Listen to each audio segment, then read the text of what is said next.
நான் வாலிப இளைஞன். எந்நேரமோ என்ன நினைப்பான்? இந்த வயதை கடந்த அனைவருக்குமே தெரியும். எனக்கு விளையாட்டுகள் என்றா ரொம்ப பிடிக்கும். சேட்டிங் செய்யவும் பிடிக்கும். இந்த சம்பவம் 3 ஆண்டுகளுக்கு முன்பு நடந்தது. நான் கல்லூரி இறுதி ஆண்டு படித்து கொண்டு இருந்தேன். நாங்க ஒரு கும்பலா இருப்போம். எங்கேயாவது விடுமுறைக்கு போலான்னு முடிவு செய்தோம். என் காதலிக்கு ஏற்காட்டுல ஒரு பங்களா இருந்துச்சு. அங்க போலான்னு முடிவு பண்ணோம். எல்லாம் தயார் செஞ்சோம். புறப்படுறதுக்கு முன்பு இரவு எங்க கிட்ட என் காதலி அவ அக்காவும் வருவதா சொன்னா. நாங்களும் உடனே சரினோம். அடுத்த நாள் காலை எல்லாம் தயாரானோம். ஏற்காட்டுல இருக்கும் அனைத்து இடங்களும் சுற்றிட்டு பங்களாவுக்கு வந்தோம். நானும் என் காதலியும் நன்றாக நேரத்தை கழிச்சோம்.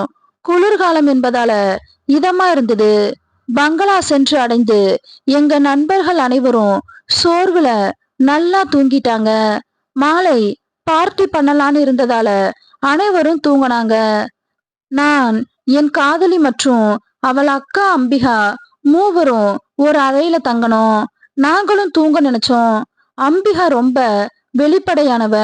சகஜமா பழகுவா. படுத்து தூங்கணும். படுத்து 15 நிமிஷத்துல என் காதலி கை நான் எழுந்து பார்த்தேன். அவ அக்கா தூங்கிட்டு இருந்தா. அவ அக்காவோ தூங்குவது போல நடித்து பார்த்து கொண்டு இருந்தா போல. எங்களுக்கு பின்புதான் தெரிய வந்துச்சு. ஆனா என்ன செய்வது? காட்டிக்கொள்ளாம இருந்தா. மாலை அனைவரும் சேர்ந்து பார்ட்டி செஞ்சோம். நிறைய விளையாடணும். அப்போது நடனமும் ஆடணும். தெரியாம அம்பிகாவிடம் நான் ஆட என் காதலி அதை பெருசா எடுத்துக்கல. முடிவில் அனைவரும் மீண்டும் சோர்வடைஞ்சு தூக்க கலக்கத்துல இருந்தோம். என் காதலி ரொம்ப சோர்வோட இருந்தா. சீக்கிரமா சென்று தூங்கிட்டா. பின் நானும் அம்பிகாவும் தூங்க சென்றோம்.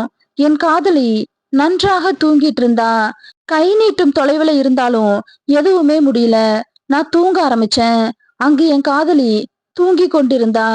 அது பாதுகாப்பில்லைன்னு கருதி கதவை அடைச்சுக்கிட்டோம். இருவரும் பசி எடுத்த சிங்கம் போல பார்த்து கொண்டிருக்க வெறும் சம்பவம் தான் நடந்துச்சு. ஒரு வார்த்தை கூட பேசல.